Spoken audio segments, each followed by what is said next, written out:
मैं शुरुआत जो है राहुल गांधी की जब मैं ऐलान जंग की बात करता हूं तो दिखाया जाए दर्शकों की कि आज जो रचनात्मक कांग्रेस में राहुल गांधी ने जो कई चौके छक्के मारे हैं, जो लगातार मारते चले आ रहे हैं, तो ये जो क्लिप है, ये देखिएगा, इसको प्ले किया जाए, इसको प्ले कर दीजिएगा इस क्लिप को। और मैं आपको बता रहा हूं, आप लिख लो, जिस दिन तक नरेंद्र मोदी अपना इस्तीफा नहीं देंगे, अमित शाह नहीं हटेगा, उस दिन तक नरेंद्र मोदी और अमित शाह नहीं सो पाएंगे। उनको हम जगा के रखेंगे, पूरी रात जगा के रखेंगे, जब तक वो कोलैप्स करके कहें कि भैया ये हमारी बस की नहीं है, माफ करो, छोड़ दो हमें। ये क्लिप है, एक क्लिप और देखिए, फिर इसके बाद मैं पूछता हूं सवाल। इनको हम मतलब पागल कर देंगे। मैं आपको बता रहा हूं, नरेंद्र मोदी रात को नहीं सोता है।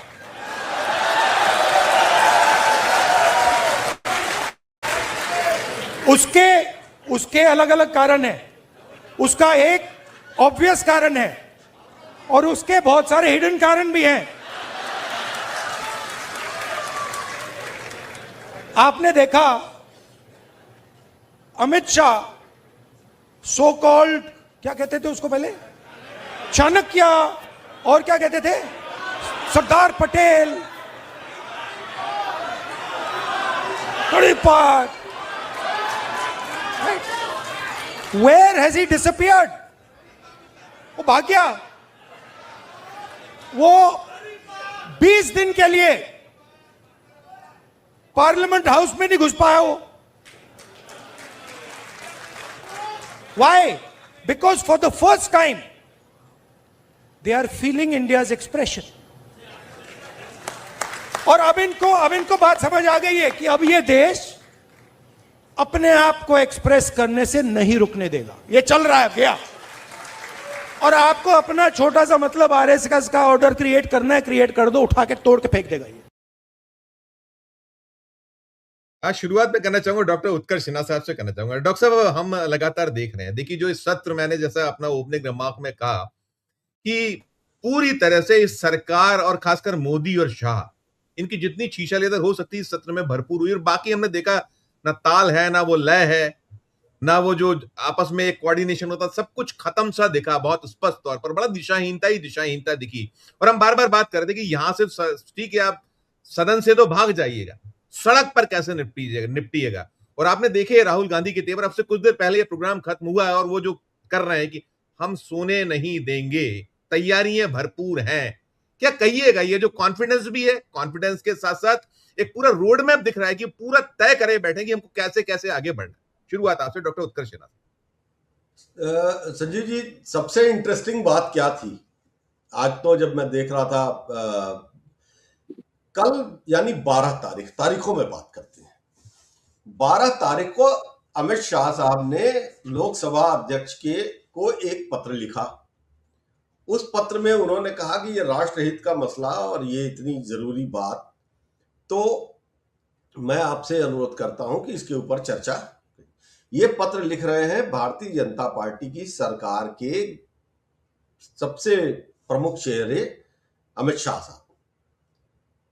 कल लिखा उन्होंने।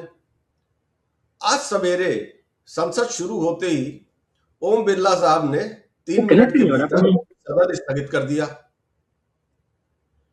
तो क्या ओम बिरला उस चिट्ठी का संज्ञान नहीं लिए? क्या वो नहीं चाहते थे कि ये बात हो? क्योंकि आज का दिन तो था, पूरा दिन था, और संसद का कोई टाइम तो है नहीं कि 5 बजे ऑफ हो जाएगा, और चल सकती थी, नहीं चली। 3 मिनट में ही खत्म हो गया। और विपक्ष के हंगामे की वजह से नहीं हुआ, वो लोकसभा अध्यक्ष की घोषणा की वजह से हुआ। उन्होंने कहा कि अनिश्चित काल के लिए स्थगित की जाती है। तो अब इसको क्या माना जाए? क्या ओम बिरला ने अमित शाह के निर्णय रिक्वेस्ट को डिनाई कर दिया, या उन्होंने कल शाम के माहौल के बाद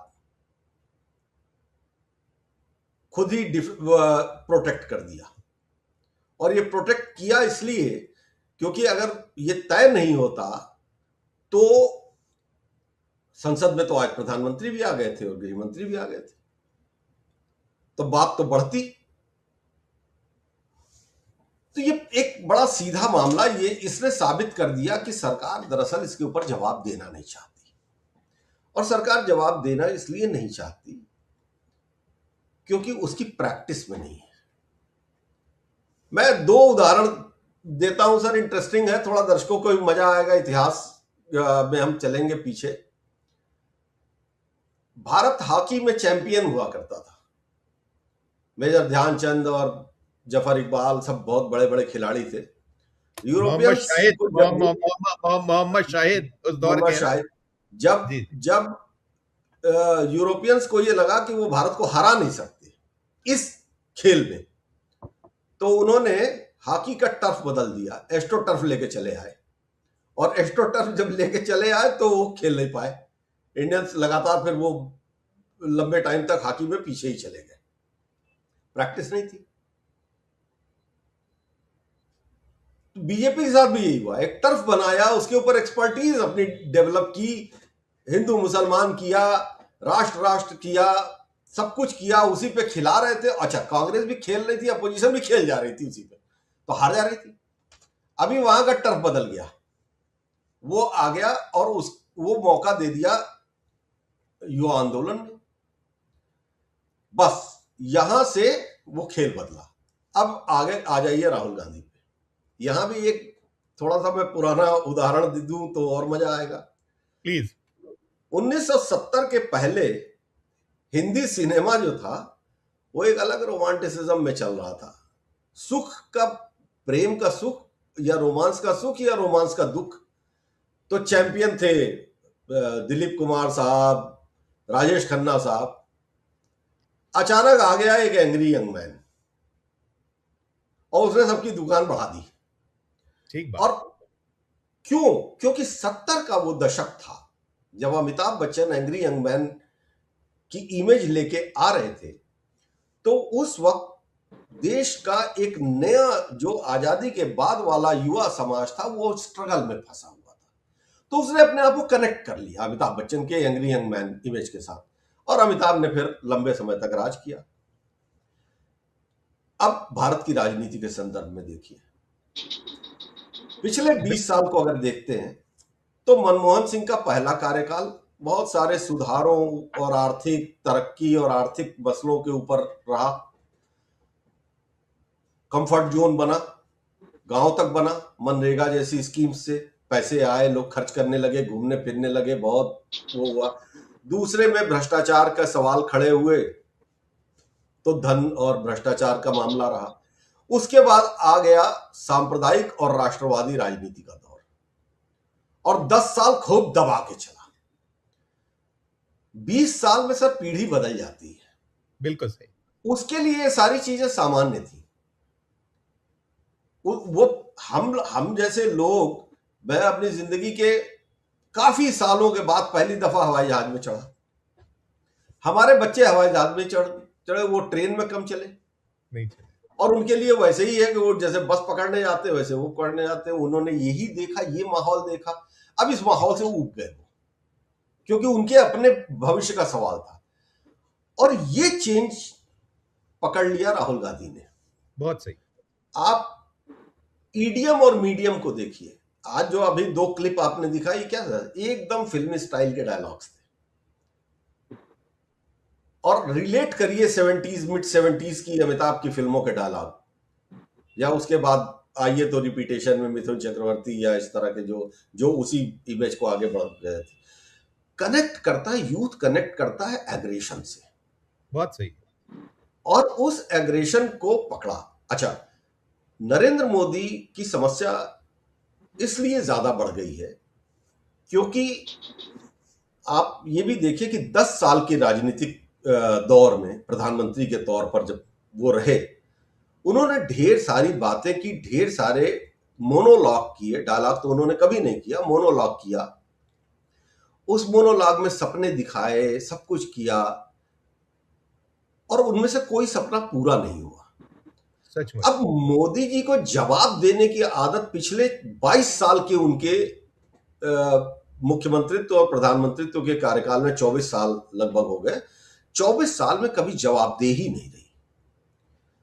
अब जब, अच्छा, जवाबदेही इसलिए नहीं रही कि जिस जनरेशन के साथ वो डायलॉग कर रहे थे वो भी वही जनरेशन थी, तो वो डायलॉग, वो सवाल ववाल करना भूल चुकी थी।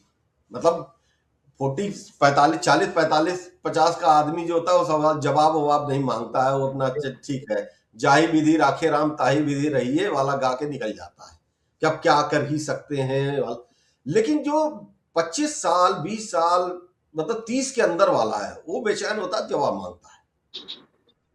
अब ये जनरेशनल शिफ्ट भी हो गया, और जनरेशनल शिफ्ट हुआ तो पॉलिटिकल ग्राउंड जो है वो टर्फ बदल गई, और वहां पर फिर वो आके कहे कि चिराग सेठ मैं तेरे फेंके हुए पैसे नहीं उठाऊंगा। वो यहां से जब बात जी, जोड़ेगी ना, जी, तो जी। राहुल की स्ट्रेटजी और साफ दिखाई देगी।